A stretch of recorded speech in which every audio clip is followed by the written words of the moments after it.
हा राजा आहे. आणि तो मग की राजा कसा आहे, त्या राजाचं सिंहासन काय, तख्त काय. राजा असेल तर सिंहासन लागतं, तख्त लागतं, किल्ले लागतात किंवा गादी लागते, तलवार लागते, युद्ध लागतात. मोठ्या रक्तपाताशिवाय सत्ता राज्य मिळवता येत नाही, असा तो काळ. आणि त्या काळामध्ये हा अभंग ज्याने लिहिला निळोबा वारकरी परंपरामध्ये ज्ञानोबा, एकोबा, नामया, तुकोबा आणि निळोबा या 5 संतांचं साहित्य की तिथून सुरू झाले. त्याच्यामधले सगळे मग सावतोबा असतील, संत सेना महाराज असतील आणि इतर नरहरी सोनार महाराज असतील आणि त्याच्यानंतर शेवटचे संत ज्यांना मानलं जातं, ज्यांचं साहित्य प्रमाणित मानलं जातं, असे निळोबा. आणि त्यांनी हा अभंग शांतीप्रभू नाथ बाबांकडे बनवून लिहिला.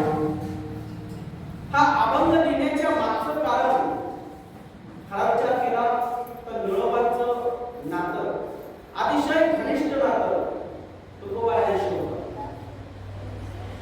प्रत्यक्ष पांडुरंगाला सांगत असताना सुद्धा निळोबाराय सांगताले हे तुझारी बोलाविले कोणी प्रार्थना वाचूनी आलास का. मग मला कोण पाहिजे, मी माझ्या वयास्वामीचा धावा करतोय आणि तो धावा करत असताना परंतु तू आलास, पण माझे तू तुम्हाला भेटेपर्यंत मला बाकी कोणाचं कोण सुद्धा बघायचं नाही, तू जा, हे सांगणारे निळोबा. आणि मग शांतीप्रभू नाथ बाबा आणि निळोबाचा संबंध नक्की काय. स्थान महिमा जर बघितला तर प्रतिष्ठान जात कारण या सगळ्या नदीला खूप मोठा. जे पैठण आहे ते सध्या औरंगाबाद आता नाव आहे, काय नाव, संभाजीनगर. आणि त्या ठिकाणी एक किल्ला होता, औरंगाबादचा किल्ला, देवगिरी किल्ला.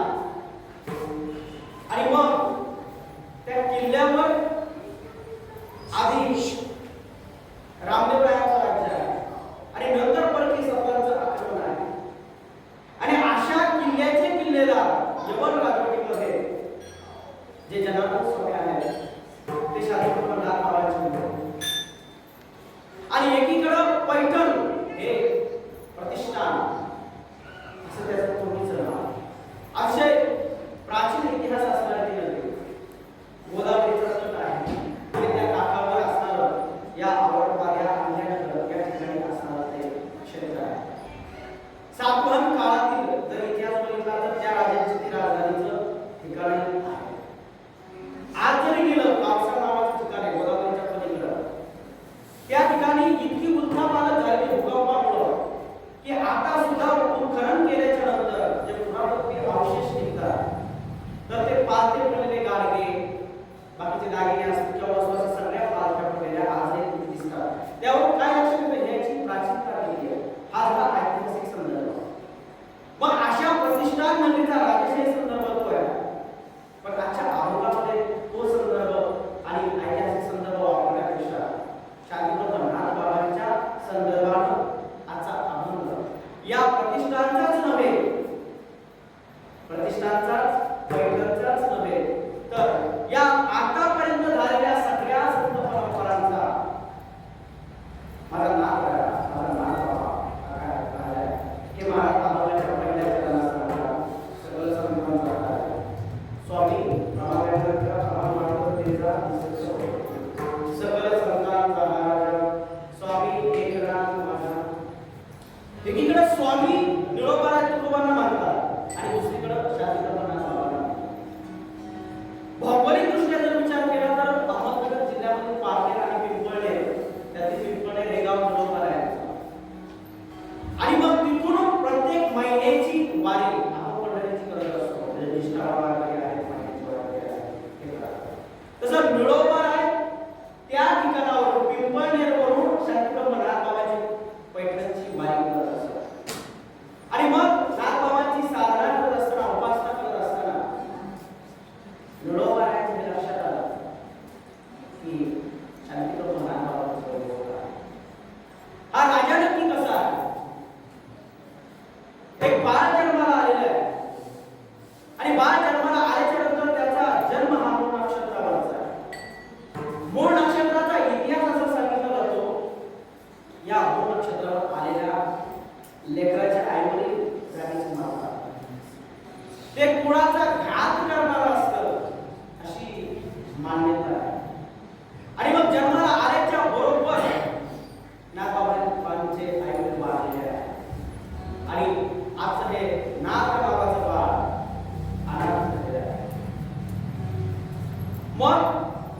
नाथबाबांना जी काही परंपरा लाभलेली आहे ती परंपरा पंजोबाची परंपरा आहे. नाथबाबांच्या इतिहासात गेल्याच्या नंतर त्यांचे पंजोबा होते भानुदास महाराज. मध्यंतरी मूर्ती सापडली आहे. मूर्ती सापडल्यानंतर त्या ठिकाणी एक समाधी पण सापडली.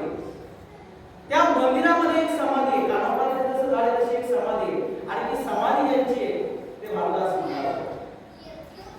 आणि मग भानुदास महाराजांचा आणि पांडुरंगाच्या मूर्तीचा नक्की संदर्भ काय? असाच इतिहास आहे. हा सगळ्या राजांचा इतिहास आहे आणि संत होते राजांचा सुद्धा हा आहे. तर त्या ठिकाणी झालं काय? पांडुरंग परमात्म्याची ती मूर्ती ते स्वरूप बघितलं म्हणजे जरी गोविंद प्रकाश कमलालय हास हास बदल हास आणि राजस कुमार बदलाचा बदला आणि शशिकला लोकया दिव्य तेज तुझ्या बदलाचा बदला इतकं सुंदर असणारी पांडुरंग परमात्म्याची मूर्ती आणि स्थापत्य शैलीमध्ये हंपी कृष्णदेवराय कर्नाटकमध्ये इतकी सुंदर वास्तुभाषा आहे. हंपी सगळ्याला माहिती नाही असा व्यक्ती नाही आहे. आपल्या किती रुपयाचं नोट बघा हंपीचं एक चित्र आहे वेगवेगळ्या वर्षात. आणि मग त्या ठिकाणी हंपी या ठिकाणी आधुनिक विठ्ठल मंदिर आहे.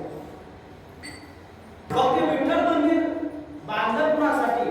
नाव आहे ते मूळ ठिकाण पंढरपूरचं जे आहे तो पुंडलिकाचा वाडा आहे. लक्षात घ्या, सामाजिक माणसाला माहिती पाहिजे. मूळ मंदिराची ती जागा नाही. मूळ असणारं जे ठिकाण आहे तो आहे पुंडलिकाचा चिरवंती वाडा आणि त्या वाड्यामध्ये त्या पुंडलिकाचे भेटी परब्रह्म आलेगा चरविवा हेमा उधरी जगा.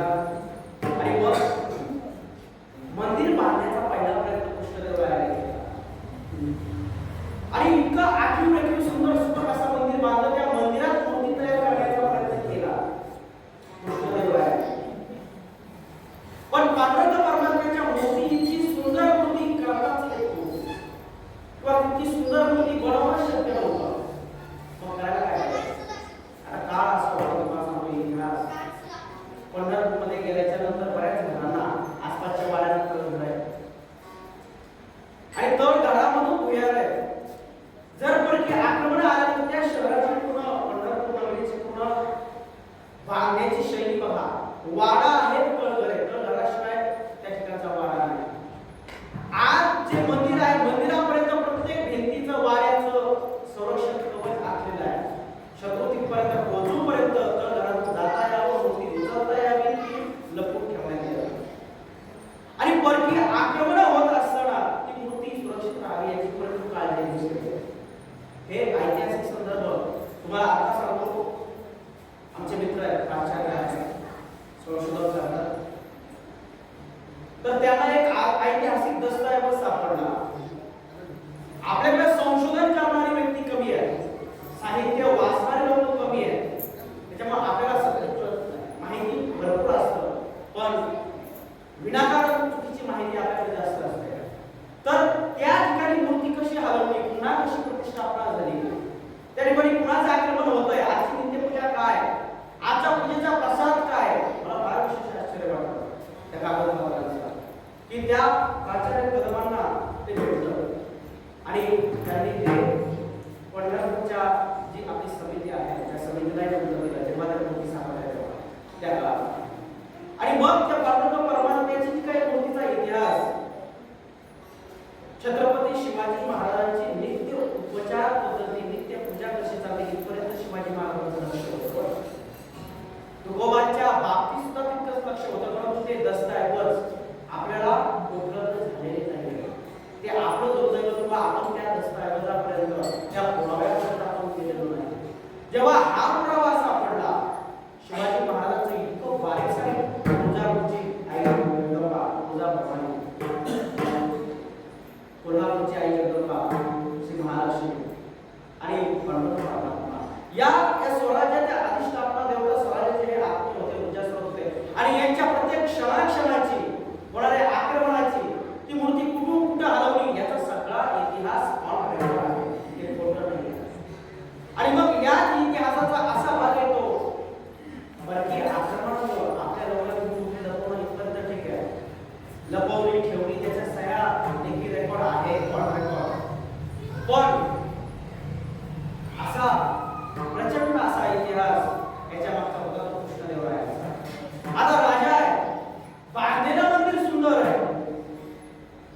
परके येऊन मूर्ती फोडणारे फोडणाऱ्यांनी मुक्त शिक्कण म्हणजे मूर्ती फोडणारे हे परके इस्लामी आक्रमण शिक्कण अशी उपाधी धारण करायचे आणि जितके मंदिराचा विध्वंस करता येईल सगळं मंदिर फोडायचं नाही, मूर्ती धरायची, मूर्तीचं नाक फोडायचं.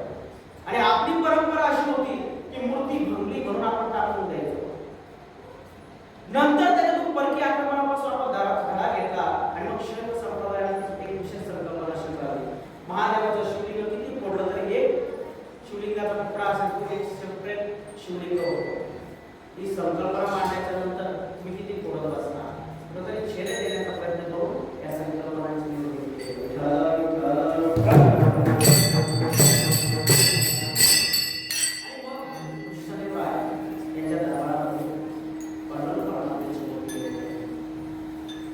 पांडुरंग परमात्म्याची मूर्ती त्या ठिकाणी विराजमान केल्याच्या नंतर आता तो शेवटी राजा आहे. भव्य दिव्य मंदिर आहे. मंदिराची वास्तुशैली अशी आहे एका खांबावर जर एक दगड मारला तर अजून वेगळ्या वाद्याचा आवाज, वाद्याचे वेगवेगळे आवाज त्या दगडामध्ये आजही आहे. आज काळाची कथा असली तरी आज हे खरं सत्य अनुभव. पांडुरंग परमात्म्याचा इतका लष्करी सन्मान त्या ठिकाणी ठेवलेला आहे. सेवक सगळे उपचार चालू आहेत आणि अशा परिस्थितीमध्ये राजा जर असेल तर राजवैभवाची काय कमतरता. आणि इकडे आमचा डोळा भावडा वारकरी जातोय पांडुरंगाशिवाय ही मंडळी किती सुनीसुनी वाटायला लागली आहे. पांडुरंगा काय बाबा अरे आधी गरीब होतो म्हणून आम्हाला सोडून गेलास.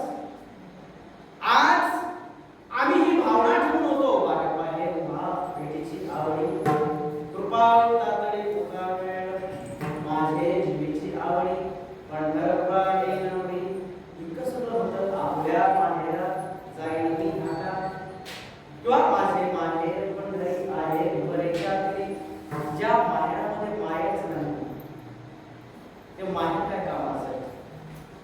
पांडुरंगा आम्ही यावं या चरणांना मिठी मारावी तुला कडकडून भेटावं आणि मग असलेला सगळा वसुधा सांगेल बैसोनी एका गोष्टी सासूरवाशी माहेर गेल्याच्या नंतर माईला भेटावं आणि त्या माईला कडकडून मिठी मारावी, चार अश्रू घालावे, असणारा त्रास त्या आईजवळ सांगावा, 4 दिवस आनंदात खावं, पुन्हा सासरी ते दुःख विसरून नवीन पूजा करून मातेचे भागवत पारायण करून पुन्हा नांदायला आपल्या सासरी जावं. पण पांडुरंग परमात्मा माझी माय तू नाहीयेस जो तो यायचा हंडल करायचा. पण आता राजाला चॅलेंज कोण देणार, राजाला आव्हान कोण देणार. मूर्ती नेलेली राजा नाही आनंदची कशी आहे जी आशा बंदोबस्तात ठेवली मी तिथं जाईल राजाच्या परवानगीशिवाय जाणाऱ्याला मुक्त करायचा. आता या ठिकाणी सगळ्यात श्रेष्ठ ज्येष्ठ अधिकार संपन्न कोण आहे. मग तिकडे त्या ठिकाणी भानुदासांनी ठरवलं आता इतक्या सगळ्यांचं भावना अशा आहे की वारकरी साधे सरळ बुद्धीचे आहे आणि योग्याचं दुःख बघितल्यानंतर भानुदास महाराजांच्या डोळ्यातून अश्रू वाहतात आणि अश्रू त्या चंद्रभागेत टाकल्याच्या नंतर एक ऊर्जा त्या ज्ञानरूपी चंद्रभागेला दिली आणि मग आता इकडे जाऊ पांडुरंगी दुर्भाव आणि मग जे होईल ते होईल पण माझ्या पांडुरंग परमात्म्याला पंढरीला आणल्याशिवाय स्वस्त बसणार माझा उपास तापास करत संत मंडळी भानुदास महाराज त्या ठिकाणी गेलेले आहे. गेल्याच्या नंतर पांडुरंगा दर्शन घेतलं आणि सांगितलं पांडुरंगा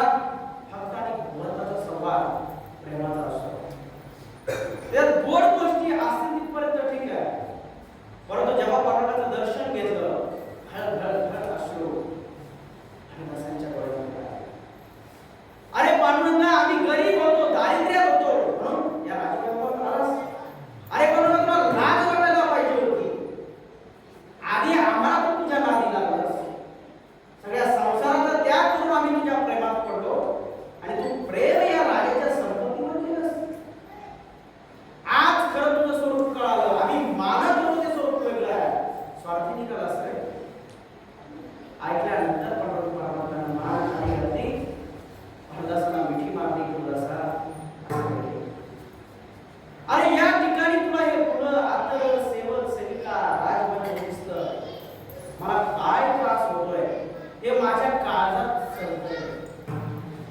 पण आता करावं काय हे बघ म्हणतात काय महाराज हे संत मंडळीचं जर इतकं सामर्थ्य असेल त्या संत मंडळीचा आत्मा काय करणार तेव्हा तू जे ठरवशील पांडुरंगा ते. आणि अशा परिस्थितीमध्ये साखर तुटलेले आहे, भेट झालेली आहे आणि बाहेर सेवकांना समजत बाहेर समजत आणि त्या काळामध्ये पांडुरंग परमात्म्याने अशी लीला करून दाखवली. स्वतःच्या गळ्यातले काय रत्न जरी हार होते अनुदासांच्या गळ्यात टाकले, मिठी मारली आणि मिठी मारल्याच्या नंतर असणारे सगळे अलंकार अनुदासांच्या गळ्यात टाकल्याच्या नंतर पण माझा पांडुरंग परमात्मा या आनंदामध्ये तल्लीन झाले, समाधी त्याला चित्त शुद्ध झाले आहे. अंगावर वस्त्र आहे की नाही, काय आहे काय नाही याचं भान राहिलेलं नाही. आणि असणाऱ्या सगळ्या अलंकार असेल दर्शन घेऊन ते बाहेर निघाले. आपोआप दरवाजे काय असते लागलेले आहे म्हणून. आणि मग दुसऱ्या दिवशी आलेले सेवेकरी बघतात त्या ठिकाणी काय पांडुरंग परमात्म्याचे सगळे अलंकार मौल्यवान लागलेले काय पकडलं. राजाच्या समोर उभं केलं. उभं केल्याच्या नंतर मृत्यूदंडाची शिक्षा आणि त्या ठिकाणी सुद्धा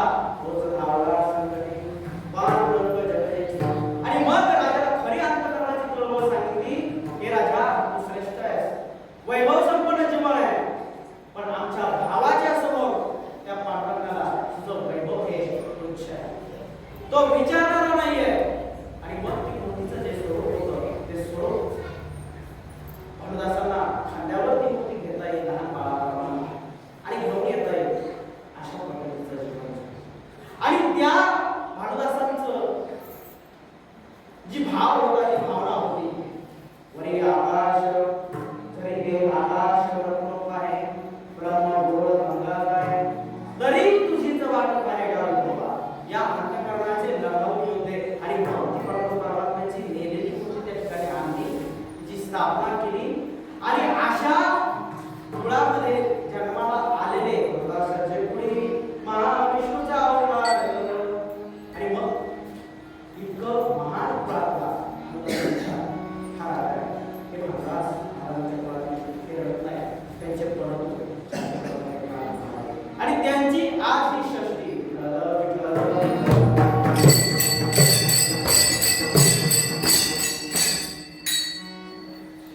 आई वडील वाढलेले आहे, मूळ इतकं संपन्न आहे फक्त पांडुरंग परमात्म्याची भक्तीच आहे असं नाही. गुरु जनार्दन स्वामींकडून भक्ती आहे, दत्तात्रय प्रभूंची भक्ती आहे. दत्तात्रय प्रभूंचं साक्षात दर्शन झालेलं त्याला जाणलेलं नाथबाबांनी सांगितलेलं आहे. असा हा महान संत आहे. मोदी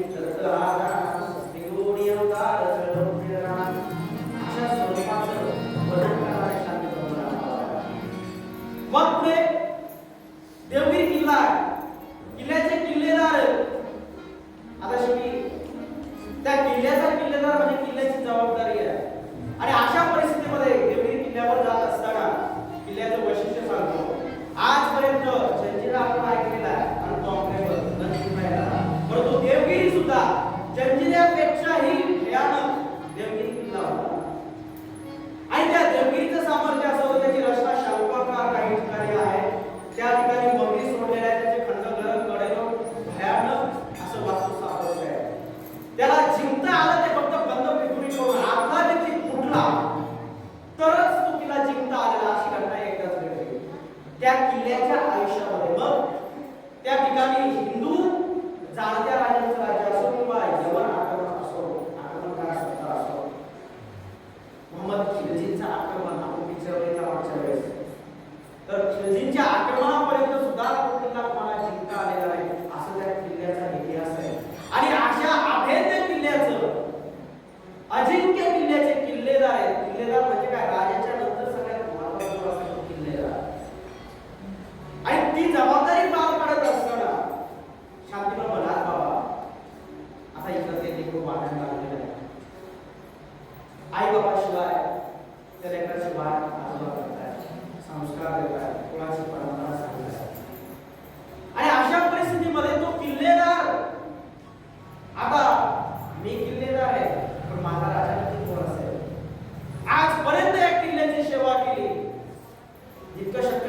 साधना केली. परंतु आता या जगासाठी, या किल्ल्यासाठी, या साम्राज्यासाठी राजा कोणता असावा? आणि मग दत्तप्रभूंना प्रार्थना केल्याच्या नंतर शांतप्रभू मनात बाबांना शेवटी कसा चिंते उमलली आणि योग्य पद्धतीच्या भावना निर्माण होणं, योग्य संवेदना निर्माण होणं, योग्य गोष्टीबद्दल संवेदनशील असणं, त्याची जाण निर्माण होणं. विचार करा, सूर्याच्या किरणांची ती आल्याच्या नंतर जे कमळ ते फुललं जातं, सूर्याच्या प्रकाशाला प्रतिसाद देणार असतं. तर त्या भाणूचं तेज पडावं, गुरूचं तेज पडावं आणि या शिष्याच्या मनामध्ये जो भीतीची ओढ निर्माण व्हावी, ती ओढ त्या ठिकाणी निर्माण होते.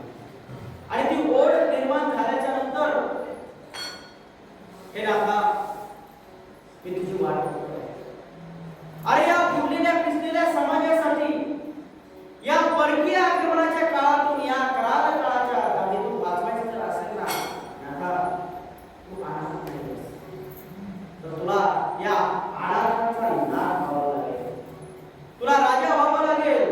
तेव्हा पहिला तुला राजा म्हणून जी काही स्वीकृती आहे शांतीप्रभू नाथबाबांना, ती त्यांच्या घरून बोलू नये.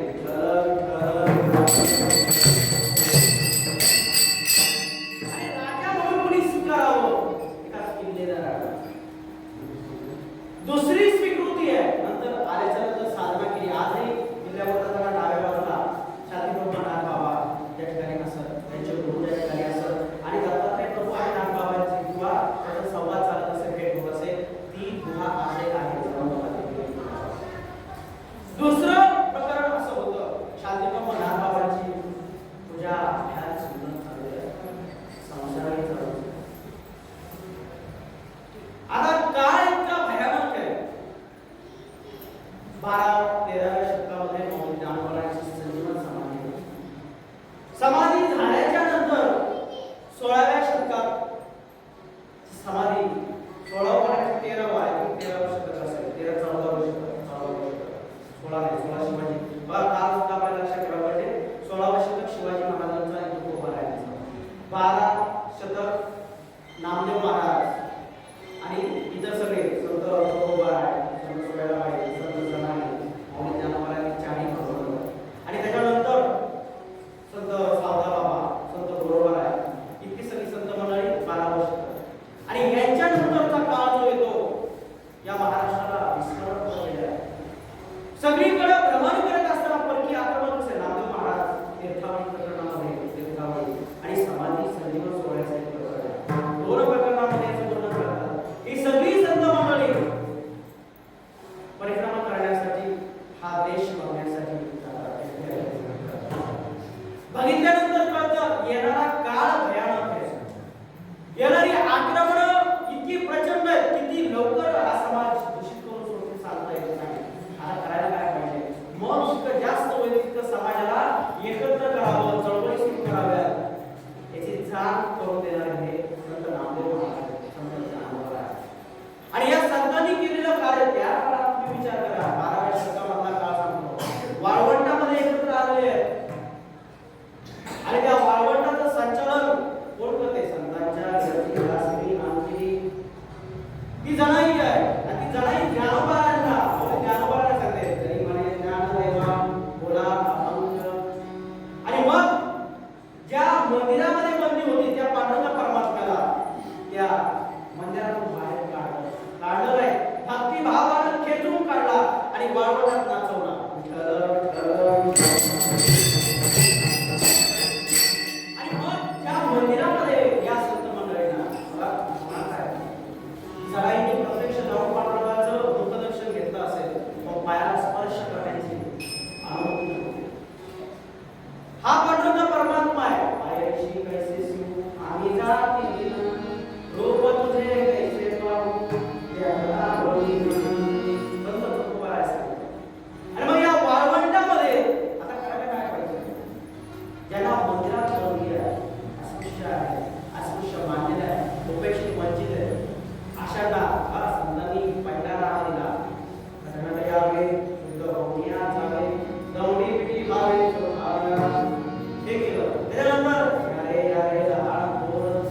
अवघान एक झाला रंगीन रंगला रंग सगळे त्या ठिकाणी एकत्र आले आणि मग अशा प्रसाद माझा ज्ञानदेव माझा ज्ञानराजा गोपाळाशी नारायणवाटी तुम्ही सगळे या भगवान पांडुरंग परमात्म्याचे या कृष्णाचे गोपाळ आहात आणि गोपाळ तुम्ही काय दोन शहाणं कोणी गोपाळाचे सांगा गोळ्याची कागदे गोळ्याची कागदे काय गोरे तिचा अंगणी काय ती शेवटी अहो ताक काय झाली मीठ टाकायची गरज नाही का कारण इतकी शेवटी असणाऱ्या ताकात काय करलं आणि मग ते असणारं ताक कसं लागलं अगदी चवदार लागलं आणि ते प्यालं कोण तो पांडुरंग परमात्मा हे स्वरूप सांगितलं हे भक्तीचं स्वरूप आहे कोण लहान एकमेकाला पाहिले मग सगळे एकत्र आले असं 12 शतक आहे ही समतेची क्रांती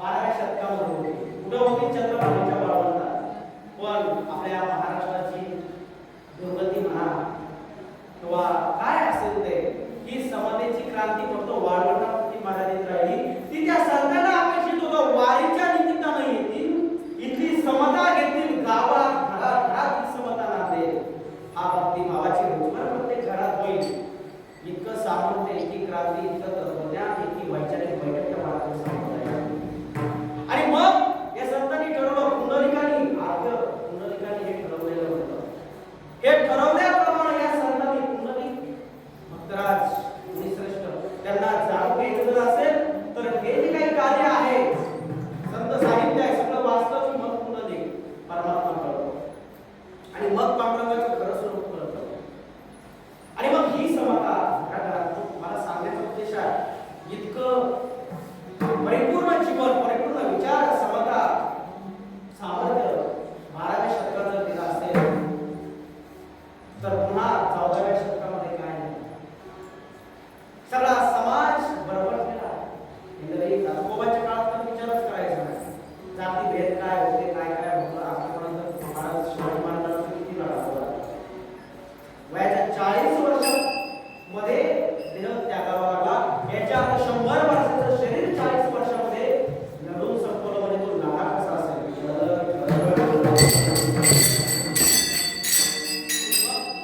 हे सगळं घेतल्याच्या नंतर याची जाण ठेवल्याच्या नंतर शांतीबा म्हणणार बाबांना समजतं की आता करायला काय पाहिजे ही समता आणली पाहिजे सगळ्यांना स्वीकारलं पाहिजे कारण की सगळ्यांना समावेशित करून घेतो तो खरा राजा असतो राजाचा अभिप्राय उदार असतो तळागाळातील सर्वांपर्यंत तो पोहोचला पाहिजे मग नाथबाबांनी काय केलं भारुडाची रचना केली भारुडाच्या माध्यमातून संपूर्ण समाजामध्ये जावं आता तुम्ही विचार करा कीर्तनाला तुम्ही सगळे आले म्हणून मला जरा बरं वाटलं मग मी प्रत्येकाचं नाव जर घेतलं राहिलो वेळ लागेल पण तुम्हाला आनंद वाटेल की नाही या कीर्तनामध्ये तुम्ही जास्त इन्व्हॉल्व होत जाणार जास्त गुंतवत जाणार प्रत्येकाचं नाव घेणं सन्मान करणं प्रत्येकाला बोलणं प्रत्येकाला येणं प्रत्येकाचा पाहुणचार आदर करणं चांगली गोष्ट आहे वेळेला अभावी आपण ते करत नाही परंतु जर काही याच्यापेक्षा कमी लोक आले तर तुम्हाला वारकरी संप्रदायात असं करावं लागेल साहेब या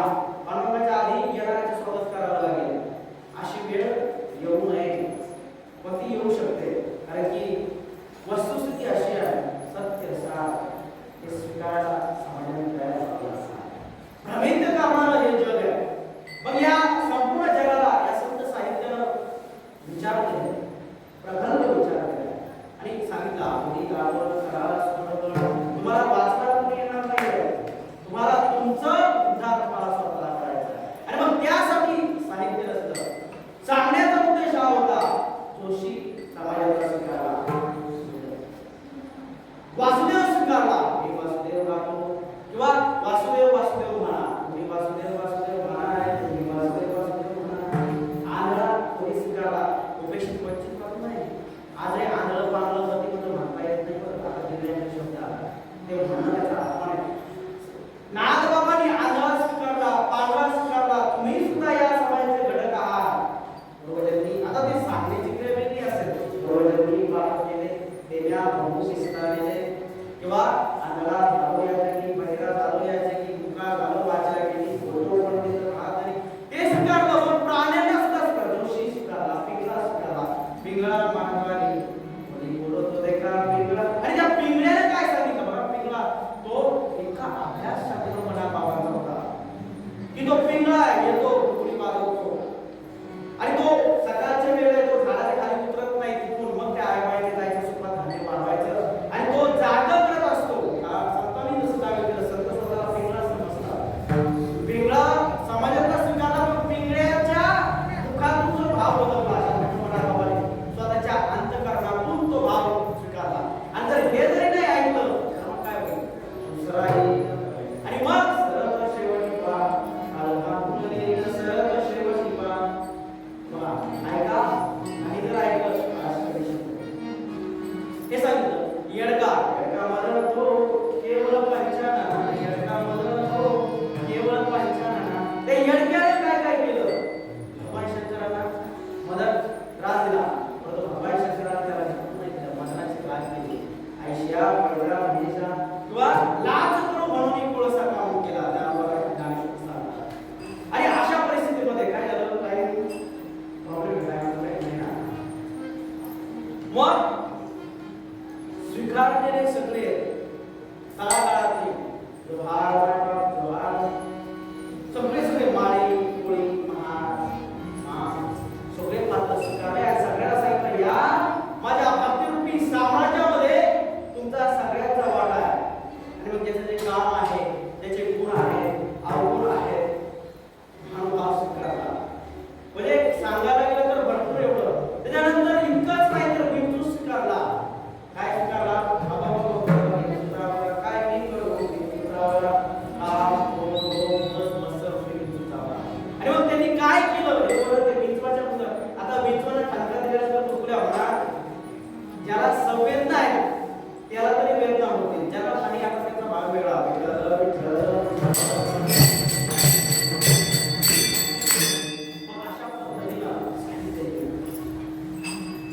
मग तुम्ही विचार करा तळागाळ आपण आजच्या काळातलं राजर्षी शाहू महाराजांचं उदाहरण छत्रपती शिवाजी महाराज आणि राजर्षी शाहू महाराज हे राजे आपल्यासाठी आदर्श राजे सगळ्यांना स्वीकारलं मग स्वराज्य निर्माण केलं शाहू राजांनी सगळ्यांना स्वीकारलं आणि सगळ्यांना स्वीकारून तुम्ही इतिहास वाचा त्यांचं जीवनचरित्र आत्मचरित्र आत्मवृत्त वाचा मग लक्षात येईल राजा काय असतो सिंहासनावर बसला म्हणून राजा म्हटलं जात नाहीये सिंहासन तुम्हाला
विचार करा, एवढी सगळी संपदा संत साहित्य रचना याची तो श्रीमंत असेल की नाही? श्रीमंत असणं हे गरिबाचं लक्षण आहे की राजाचं आहे? म्हणून साहित्याच्या दृष्टीने सुद्धा शांतीप्रभू नागबाबा काय सगळ्या संतांमध्ये सगळ्यात जास्त शब्द साहित्य, शब्द म्हणण्यापेक्षा साहित्य हे नागबाबा 40,000 ओव्यांचा भागवत आहे. किती? 40,000 ओव्यांचा. आणि ते भागवत 11वं स्कंद जे आहे त्याच्यावर रचना केली. उद्धव गीता आणि श्रीमद भगवत गीता अर्जुनासाठीची आहे. ज्ञानोबारायांनी जी ज्ञानेश्वरी लिहिली तिची रचना एक ज्ञानाश्रम म्हणून सांगतो. ती अर्जुनासाठी बोललेली भगवान परमात्म्याच्या मुखातून आलेली ती गीता आहे. ती भक्ती प्रेम त्या माध्यमातून आहे. आणि जी दुसरी गीता आहे आपल्याकडे नाही किंवा आपण ती जाणत नाही किंवा माहिती असेल त्याला चांगली गोष्ट आहे, पण ती उद्धव गीता म्हटलं जातं. जे ज्ञानी आहेत, जीवनमुक्त आहेत, आत्मनिष्ठ आहेत, की निर्गुणाचे उपासक आहेत, अशांसाठी आसारी उद्धव गीता आहे. कृष्णा तुझं हे विश्वरूप दर्शन आहे, याच्यापेक्षा तुझं जे सावळे रुपडे देखिले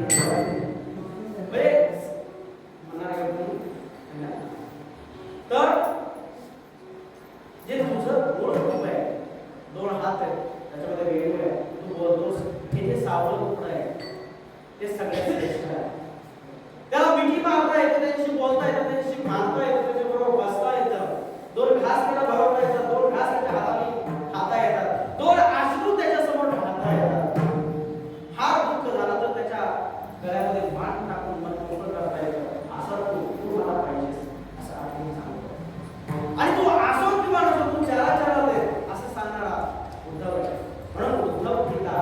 आणि ती उद्धव गीता आता ज्ञानोबारायांनी ज्ञानेश्वरी सांगितली, ज्ञानोबारायांनी ते काम केलेलं आहे. आता मला राहिलेलं काम जे करायचं आहे ते उद्धव गीतेवर करायचं. तेव्हा उद्धव गीता त्याचं प्राकटीकरण ते भागवत आणि त्या भागवतामधली ते पूर्ण जो भाव घेतलेला आहे ज्ञानदर्शन ते भागवताच्या 11व्या स्कंदाचं, तर ते शास्त्रज्ञ नागबाबांनी घेतलं. आणि त्या भागवताची अशी काही गोष्ट आहे, भागवत श्रीमद भागवत त्या काळात संस्कृत रचना करण्याची मुख्यधारी होती काशीच्या पंडितांनी. आणि आमच्या संस्कृत शिवाय प्राकृत मध्ये किंवा इतर भाषांमध्ये ते करण्यात येऊ नये, करू नये असा त्यांचा अलिखित मना लिखित मना होता. नाथबाबांनी तो प्रयत्न केला. कोणी सांगितलं, अरे जनार्दन स्वामींनी सांगितलं, अरे नाथा या समाजासाठी तू आलास, तू त्या धर्म मार्तंडांचा काय विचार करतोस?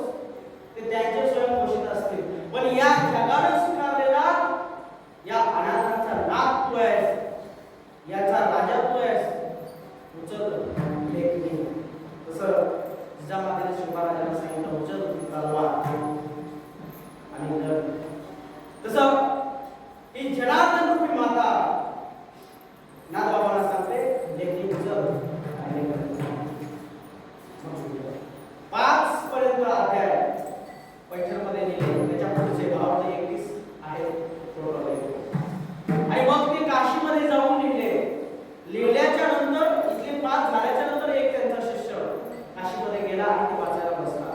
बसल्यानंतर त्यांनी बघितलं भागवत आहे, श्रेष्ठ आहे, आणि तो असा प्राकृतमध्ये भाषांतरित केला, हे चालणार नाहीये. वाद निर्माण झाला. सगळ्या ज्ञानी अभ्यासकांसमोर, विद्वान पंडितांसमोर तो ग्रंथ मांडण्यात आला. आणि मग नंतर त्या ग्रंथाचं मांडण्यात आलं. त्यातलं ज्ञान समजलं, त्यातला भाव समजला. आणि त्याच्यापेक्षा एक आध्यात्मिकता सांगितली जाते, ते श्रीमद भागवत एका राजाने लिहिलं होतं काशीच्या नरेशाला.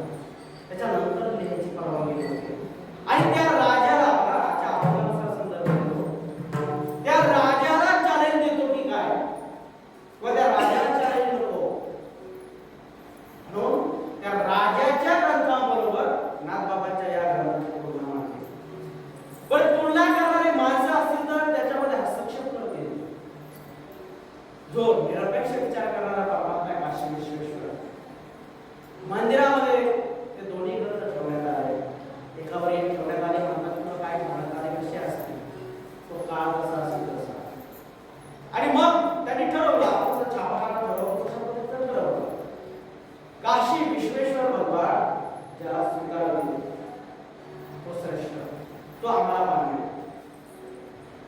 एखादा माणूस आहे ठेवता येऊ शकतो, मॅनेज करता येऊ शकतो. पण भगवंत मॅनेज करण्यासाठी भगवंताप्रती थोडा भाव पाहिजे किंवा जे सत्य तथ्य आहे, कारण तो ग्रंथ स्वीकारल्याच्या नंतर एक कुठला तरी मान्य असलेला दर्जेदार असलेला त्याच्यावर निष्ठा आहे तो बाजूला सरकणार होता.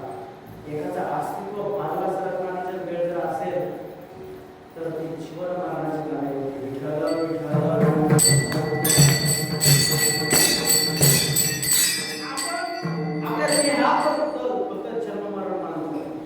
काही लोक संपत्तीचा लॉस झाला तरी मानतात, त्याच्यात संपत्तीला आपल्या ध्यानापेक्षा जास्त मानतात.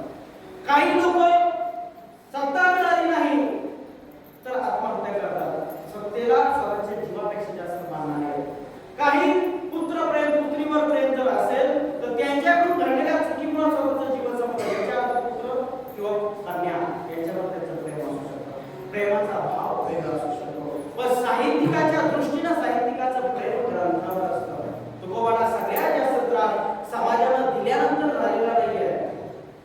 ग्रंथ डोहात उडवण्याच्या नंतर तुकोबांना त्रास झाला सगळ्यात जास्त. तेव्हा साहित्यिकाचं जीवन, त्याचं देह, सगळं काही त्याचं आरक्षण असते. आणि मग विचार करा, एक स्वीकारणार आणि एक त्यागणार. अशा वेळेला नागबाबांनी ग्रंथाकडे नमस्कार केला आणि दुसऱ्या दिवशी सगळ्यांनी बघितल्यानंतर त्यांना जी अनुभूती आली ती, परंतु इतिहासातला निष्कर्ष एक आहे की ती अनुभूती आल्याच्या नंतर शांतीनं नागबाबाचा ग्रंथ स्वीकारला, काशीवरून मिरवणूक काढली आणि ती मिरवणूक अगदीवरून काढल्याच्या नंतर ते सामर्थ्याचे वैभव हे सुद्धा शांतीप्रमाण नागबाबाचा काशी नगरीमधला साहित्याचा राजा भागवताचा राजा म्हणून शिक्कामोर्तब झालेला आहे.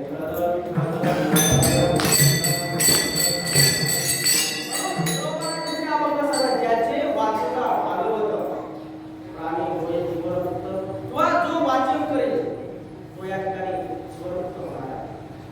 मग असे निरोपा पुन्हा सांगतात की असे संत नागबाबा आहे. वेळेचं काय किती वाजता बंद करायचं? पावणे 8 ला वेळ वेळ किती पर्यंत घ्यायचं? 11 पर्यंत घ्यायचं ना.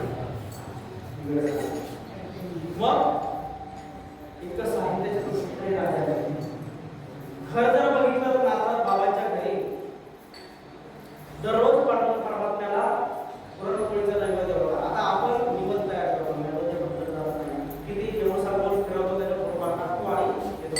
पण नाथ बाबांच्या घरी जेवढे रामायण ऐकायला येतील, भागवत ऐकायला येतील, कथाकीर्तन ऐकायला येतील, त्या सगळ्यांना पुरणपोळीचा प्रसाद होता त्या काळात. मग विचार करा संपत्ती किती असेल. इतिहास सांगतो 1200 एकर जमिनीचे महाराष्ट्राकडे मनाभाव होते आणि इतकं सगळं सामर्थ्य असताना शांतीप्रभू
चेहरा बघितल्याबरोबर सांगितलं, माते काय काय नक्की एवढा संतोष कशाचा?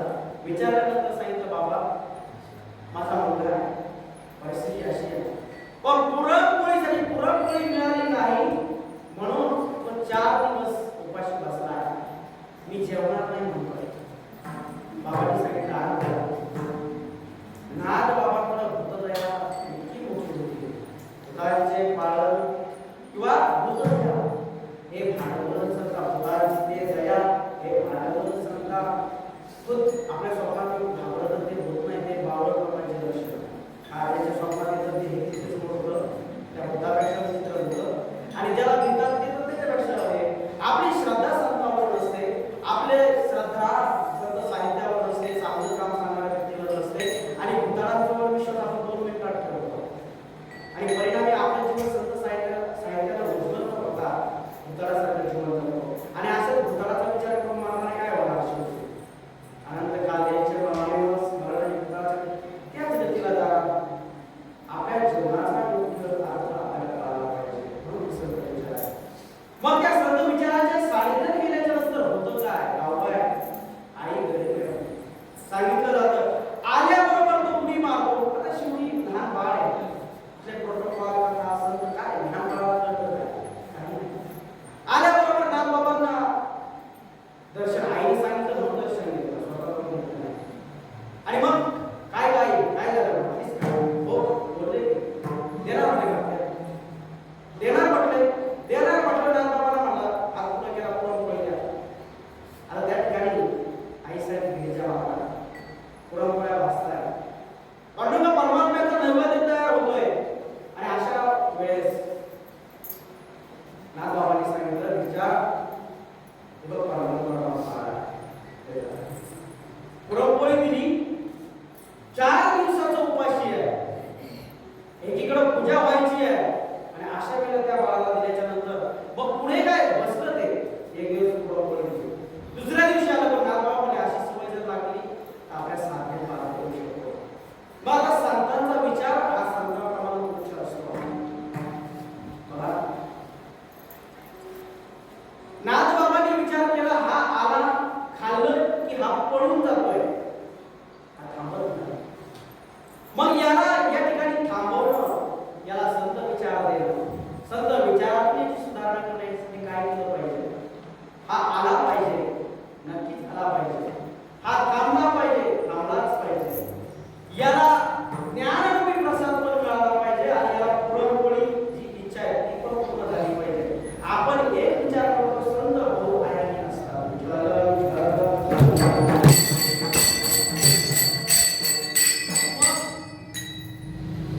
नाथबाबांनी सांगितलं, आजपासून पहिला नैवेद्य पंढरपुरात आपल्याला असेल आणि नंतर तुला असेल, चालतंय. मग नाथबाबाच्या ठिकाणी सांगायला बसणार, बरं हा आता गावाच आहे, हा काय जाऊन मांडी घालून बसायचा का एका कोपऱ्याला? आता आपल्याकडे तशी सोय नाही किंवा पण तो मंडप असायचा, बांबू लावलेले असायचे, आंब्याचे ढगळे लावलेले असायचे, नारळाचे फांद्या असतात त्या लावलेल्या असायच्या, केळीचे पानं ते जोडलेले असायचे, केळीचे उभे केलेले असायचे. आणि मग याला काय काम करायचं? सगळ्यात शेवटी एका बाजूला बसायचं आणि बसून त्या ते काही केळीचे पानं ते विणत बसायचे, कापत बसायचे, नारळाच्या फांद्या विणत बसायचं. असं काम करत याला ते मान, त्याला ते मान, अशा खोड्या करत काही शेवटी बसायचं.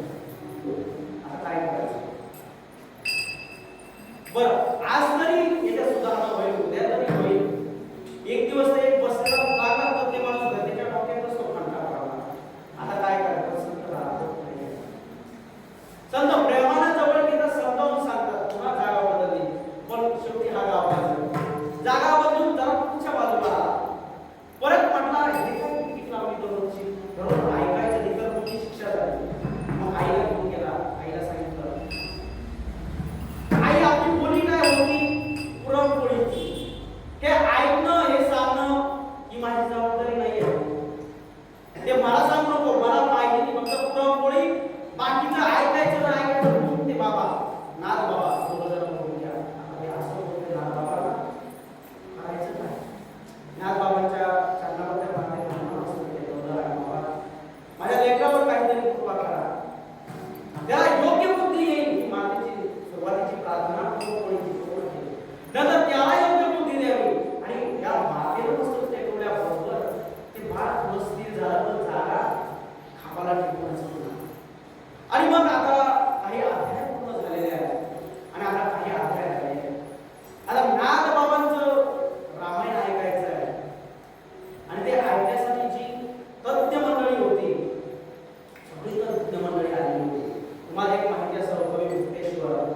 बरोबर शांतीबरोबर नाथबाबांचे परंतु सुद्धा या मराठी साहित्यातले अतिशय प्रदान पंडित साहित्य जे म्हटलं जातं किंवा पंत साहित्य त्यानं अतिशय प्रसिद्ध आहे. नाथबाबाच्या पुढच्या फक्त नाथबाबा साहित्य श्रेष्ठ असं नाही, नागपूर परतू यांनी सुद्धा इतकं मोठं काम केलेलं आहे साहित्यामध्ये ते वाचून बघा. इतकी मोठी देणगी या मुलीच्या परंपरेनं सुद्धा किती ते संबोधलं होते. हरिपंडित हा तर पंडितच होता नाथबाबाचा मुलगा, परंतु हे सुद्धा इतके दर्जेदार साहित्यिक होते. आज मराठी साहित्यामध्ये संत पंत या साहित्यामध्ये त्यांची प्रथमता नोंदवली जाते. आणि मग एवढे सगळे पंडित आहेत, महाज्ञानी तत्वचिंतक आहेत. नाथबाबांचं जर काही हुकलं चुकलं तर प्रश्न विचारणार आहेत. नाथबाबा त्या ठिकाणी अशोक वाटिकेतील त्या झाडाचा रंग असा होता, हे कशावरून? हे असं होतं ते तसं नाही, ते तसं कशावरून? त्या वाटिकेत याचं झाड होतं, हे कशावरून? मग नाथबाबांनी सांगितलं सगळं. मग नाथबाबा सांगायचे प्रत्यक्ष जाऊन असो तो चिंतनाचा भाग तुम्ही घरी जाऊन जरा व्यक्तीचा अभ्यास करा किंवा रामायण वाचा. मग लक्षात येईल. मग नाथबाबा जे सांगायचे ते तत्वतंत्र वर्णन म्हणजे त्या काळामध्ये जाऊन त्या ठिकाणी काय परिस्थिती असेल, काय वातावरण असेल, इतका सखोल म्हणजे बघा काळ 13वे शतक आहे. रामायण 5000 वर्षापूर्वी घडलेलं आहे. 5000 वर्षापूर्वी सीता माता कशी बसलेली असेल, हनुमंत राय कसे आलेले असतील, ते आल्याच्या नंतर त्या ठिकाणी झाड कोणतं असेल, त्याच्या फळाचा रंग त्या दिवशी कोणता झालेला असेल, पानाची गळती किती झाली असेल, जर ऋतू कसा आहे, इतका अभ्यास नाथबाबांनी चितारलेला आहे. सोपी गोष्ट नाहीये. त्या काळात जाऊन लोक घेतात की अभ्यास करत असेल आणि एक ज्या कळून येतो त्याचा भाव खराब नाही. इतकी सोपी गोष्ट नाही. आणि मग एवढे तज्ञ त्या ठिकाणी बसलेले आहेत, ऑब्जेक्शन घेणारे आहेत. मग नाथबाबांनी ठरवलं आता हा पुढचा ग्रंथ मला वाटतं की आता मी माझं जो काही माझा सोहळा नाथषष्ठीचा आता मला माझ्या देहाचा त्याग करायचा आणि आहे त्या मूळ स्वरूपाला जायचंय. मग बाकीच्या मध्ये बाबा ते बरंच काम म्हणजे आपला दर्जेदार साहित्य मिळेल. नाथबाबांनी सांगितलं आता भाषेचं ते काम होणार आहे, तुमचे जन होणार नाही म्हणजे तुम्हाला येत नाही का, असं नाही. हे काम ही जबाबदारी दुसऱ्याची आहे. दुसऱ्याची म्हणजे नक्की कोणती जो पाठ करायला लागला त्याचा. मग नाथबाबांनी सांगितलं की या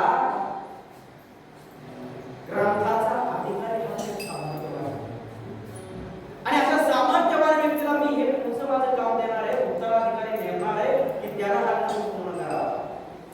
जो आपल्या गर्भ असतो साहित्याचं ज्ञान आहे असं एकमेकांनी कोणाला बघायला नाही. ही संधी नक्की कुणाला आहे.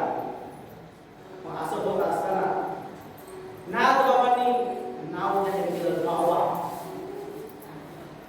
गावाचं नाव ऐकल्याच्या नंतर बाकीच्यांना वाटलं नाथबाबा विनोद करतायत, बाकीचे हसायला लागले आणि याला वाटलं हे कुठलं आणि पुढे येऊन डायरेक्ट उडी अशी मारली. त्या दिवशी ते जास्त भुकेलेला असणार. अरे बापरे, आज नाथबाबांना माझी कशी काय आठवण झाली, आले की नाही नाथबाबा सुधारले की नाही. उडी मारली ती नाथबाबांच्या पायावर आणि सांगितलं त्या प्रमुख वडी.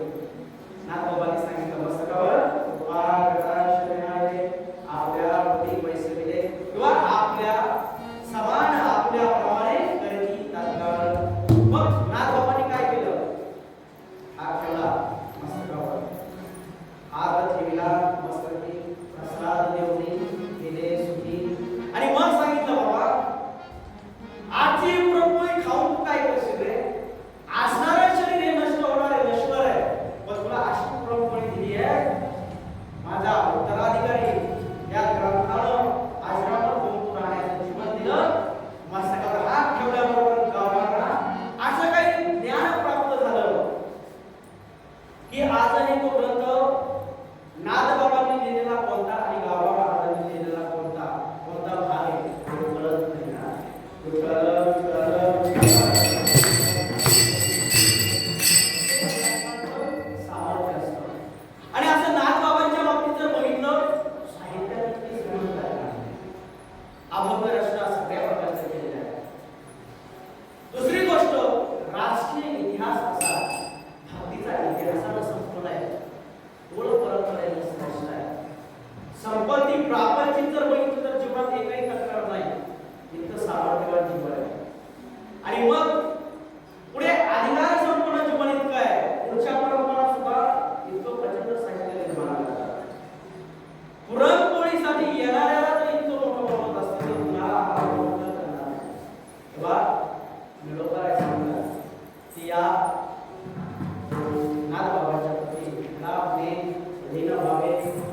ते प्रकाश बदल आणल्याशिवाय साहित्य सामर्थ्य छावा चित्रपट आल्याच्या नंतर एक चित्रपट फार काही गोष्ट नाही एक चित्रपट छावा नावाचं एक साहित्य आल्याच्या नंतर चित्रपट छोटी कलाकार कल्पना साहित्य याच्यानुसार असतो त्या सभ्यता असतेच हे दाखवण्याच्या नंतर प्रसारित केल्याच्या नंतर मग लक्षात येतं की हा छावा किती श्रेष्ठ आहे तेव्हा हे सगळ्यांना घेतल्याच्या नंतर हे छावे किती श्रेष्ठ आहे हे संत किती श्रेष्ठ आहे हे दाखवणारा जाणता असावा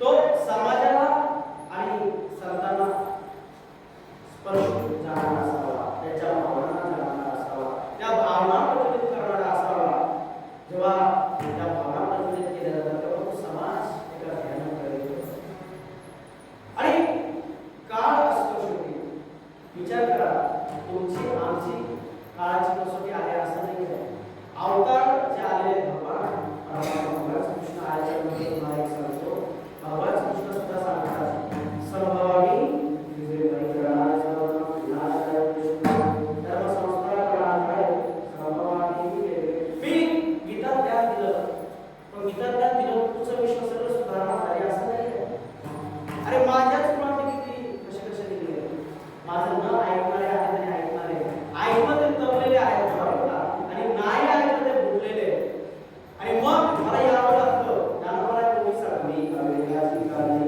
किंवा पुन्हा भगवान परमात्मा सांगतात काय तुमचं नाम बरोबर की नाही किंवा परित्राणाय साधना विनाशाय धर्म संस्कार करणाय संभवामी मला यावं लागतं का मला परत यावं लागतं याच्यात परत हे बोगसपणा होणार आहे हे भगवंता सुद्धा मान्य कारण की परिणाम काळाचा तसा काळ केलेला आहे तुम्हाला सांगतो दोन समाध्या दुर्लक्षित झाल्या ज्ञानोबारांची समाधी दुर्लक्षित झाली आणि शिवाजी महाराजांची दुर्लक्षित झालेली आहे 16व्या शतकातला राजा आपला राजा आपला नेता आपलं हृदय या हृदयाचे सगळे किल्ले जिंकलेलं सगळा इतिहास माहिती असताना या राजाची समाधी माहिती नसावी विचार करा आहे सामर्थ्यवान म्हणजे कोण काळाचा पडदा कसा पडतो आणि मग आपल्यातल्याच चांगल्याला जावं ज्याला कळवला येतोय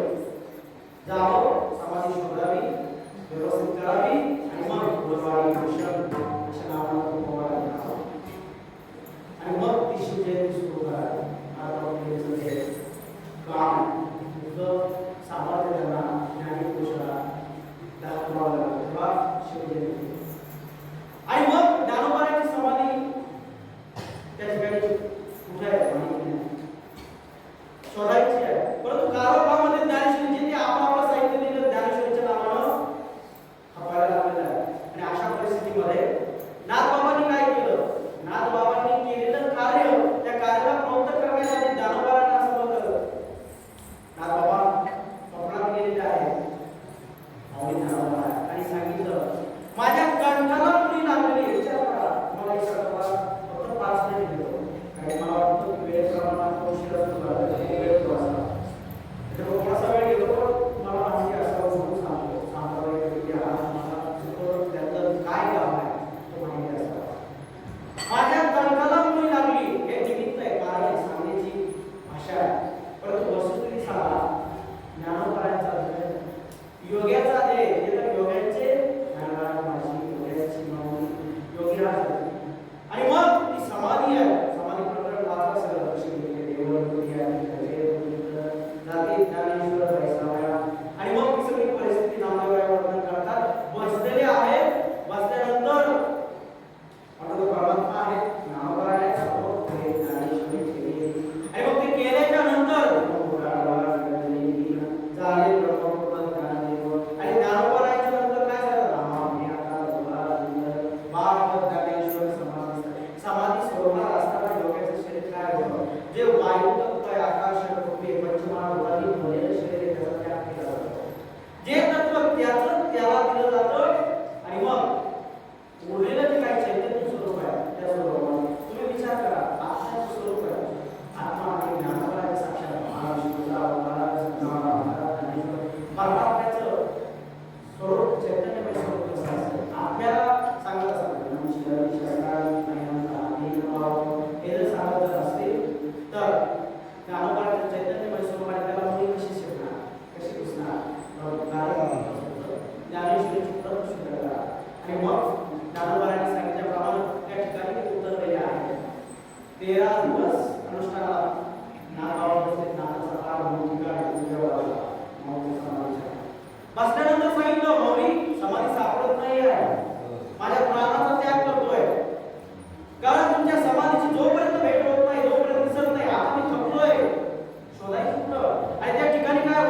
समाधी समाधी आहे. मग त्याच्यात ज्ञानोबाची समाधी नक्की कोणती आहे? माझं जिथपर्यंत सामर्थ्य आहे तिथपर्यंत मी शोधू शकतो, पण आता मला शक्य नाही. हे सांगितल्याच्या नंतर ज्ञानोबाने दृष्टांत दिला आणि अशा ठिकाणी येत मग एवढी स्वप्नात आल्याच्या नंतर नंदी आहे, मग गेले. आत गेल्याच्या नंतर जे ज्ञानोबारायांचं स्वरूप जे बघितलं रामबाबांनी माऊलीच्या समाधी नंतर पहिलं स्वरूप आपल्याकडे केवळ किंवा पण इतका तेज पुंज आहे, इतका केवळ परब्रह्म बोलत असेल, परब्रह्माची वाणी आहे, बोलणं आहे आणि दिसतंय काय संपूर्ण प्रकाश आणि प्रकाश इतका शुद्ध स्वरूपाचा प्रकाश आहे. त्या दिव्य प्रकाशाचा संवाद साधला असताना ज्ञानेश्वरी तो संवाद साधल्याच्या मग पैठणला गेले. पुन्हा ती प्रती सगळ्यांचं संकलन केलं, मग आणि मग त्याच्यामध्ये सुद्धा मिसळ न करता ज्ञानेश्वरीच्या पाच पोळ्या दिल्या, 5 किंवा 6 पोळ्या तिला दिलं, सगळं दिलं, सगळं हे केलं आणि मग नंतर बाबा आपल्याला मग तुम्ही विचार करायचं मोठं काम आधीच संकलन आधीच शुद्ध करणं, संकलन करणं एक काम की जबाबदारी आणि माराठी होणार आणि त्याचं संकलन आणि मग इतकं सगळं करणारा हा राजा अगदी श्रेष्ठ आहे हे आजच्या आव्हानामध्ये. आणि इतकं असताना सुद्धा मीच तुम्हाला माहिती का माझे मरण मीच माझ्या डोळ्यांनी बघितलं असं तुम्हाला म्हणतात. आणि ते बघितलं म्हणजे काय तर हे नाथषष्ठी जी आहे बघा, नाथषष्ठी कुणी सुरू केली माहिती का? षष्ठी नाथबाबांनी सुरू केली जिवंत असताना. ते गेले असताना म्हणायचं नाही किंवा वाण्याची तिथी ही नाही, गोपाच्या जाळीची तिथी नाही आहे, या तिला जन्मतिथी म्हटलं जात नाही, पुण्यतिथी म्हटलं जात नाही. बघा आहे त्या देहाचा त्याग करणं योगिक पद्धतीनं आणि आहे त्या शरीराला परावर्तित करणं असं वेगळा हा वेगळा ज्ञानाचा योगाचा या विश्वाचा वैश्विक विषय आहे. त्याच्यामध्ये माझ्यासाठी आत्मबंधन पडणं सोपी गोष्ट नाही. म्हणून निवारण माता घ्यायची म्हणजे इतकं हे खरं सत्य आहे आणि तीच खरी स्वीकृती आहे. सांगण्याचा उद्देश शांतिप्रभू नाथबाबाच्या बीज नक्की काय किंवा सॉरी नाथषष्ठी बीजच येते बऱ्याच वेळेला तर षष्ठी का साजरी केली? शांतिप्रभू नाथबाबाचे गुरु जनार्दन स्वामी. जनार्दन स्वामीची जन्मतिथी कोणती आहे? ही षष्ठी आहे. षष्ठी लक्षात घ्यायचं. हा षष्ठी नंतर गुरुनी देह ठेवला. गुरुचा देह म्हणजे माहिती का? भगवान ऐकलं असेल भगवानाच्या पायथ्याला खरं बंदी हे गाव. खरं बंदी म्हणजे ज्या ठिकाणी गावाला पाणी पाहतो खरं म्हणजे गावाला बंदी ती खरं बंदी. आणि त्या खरवटीमध्ये शांतिप्रभू नाथबाबांच्या जनार्दन स्वामींची समाधी. त्या समाधीला आयुष्य घालण्यासाठी इतिहास वेगवेगळा सांगितला जातो, परंतु माझ्याकडे वास्तव प्रमाणात असं वाटतं की त्या ठिकाणाहून कावड घेऊन आल्याच्या नंतर सद्गुरूला भेटायचं जरी असेल किंवा त्या समाधीवर सद्गुरूच्या पाणी टाकायचं असेल, काशीच्या तीर्थानं स्नान घालायचं असेल म्हणून शांतिप्रभू नाथबाबा ते पाणी घेऊन त्या ठिकाणी आलेले असावे असंही मला वाटतं. आणि ते वस्तुस्थिती पण तशीच आहे. दुसरी गोष्ट तर आले भेटले समाधी घेतली षष्ठी जन्म होते आणि मग आपले गुरु जे आहेत त्या गुरुच्या तिथीलाच आपण त्या देहाचा त्याग करावा. म्हणून नाथबाबांची जलसमाधी आहे त्या ठिकाणी जलसमाधी केली असं सांगितलं जातं. दुसरी गोष्ट ज्ञानोबारायांच्या बाबतीत जर इतिहास जर बघितला तर स्वतः निवृत्ती नावे देव निवृत्ती आणि वेद गोष्टीनं जाती ज्ञानेश्वर वैसाव्या निवृत्ती नावे गुरुच्या आधी आपला धडक टेकवणं सौभाग्यवती स्त्रीला नवऱ्याच्या आधी जाणं हे जसं तिच्या जीवनाला यथार्थ प्राप्त होणार मानलं जातं. असं म्हणत माझं चांगलं नाही जाणं म्हणजे त्या व्यक्तीपासून वा ज्ञानोबाला अजून जास्त काळ असते तर काय केलं असतं तुकोबा शिवाजी महाराज शांतिप्रभू नाथबाबा अजून खूप साहित्य यांचा मिळालेलं तुम्ही जे आयुष्य आहे हा आपला लॉस आहे, खूप मोठा लॉस आहे. चांगल्या व्यक्तीला भरपूर आयुष्य मिळालं तेव्हा त्या संतांनी मागणी करताना आयुष्य माझ्या सगळा ही मागणी फार जबाबदारीनं फार सामर्थ्य केलेली आहे. एखादं अजून आयुष्य त्यांचं आयुष्य म्हणजे काय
सामर्थ्य ते होण्यासाठी फक्त त्या भक्ताला नाम होण्यासाठी स्वतःची कीर्ती शक्ती ते सामर्थ्य दैविक शक्ती देत असतो. त्याच्यामुळं तुकोबारायांच्या बरोबरचे बाकीचे जे काय श्रीमंत नसतील किंवा किती लोक म्हणजे इतिहास आणि त्याला म्हणायचा तुकोबारायांची कीर्ती आहे याला असं म्हणायचं हे नाथ बाबांचं एक तसंच आहे. शिवाजी महाराज यांना मरण नाही हे अमर झाले अमर ही संकल्पना आहे आणि अशा अमर जीवन असणाऱ्या सानिध्यात जाऊन अमर होणं म्हणजेच अमर ही संकल्पना आहे. देहाचं अस्तित्व क्षण होतो क्षण नाही भरवसा किंवा काळ देहासी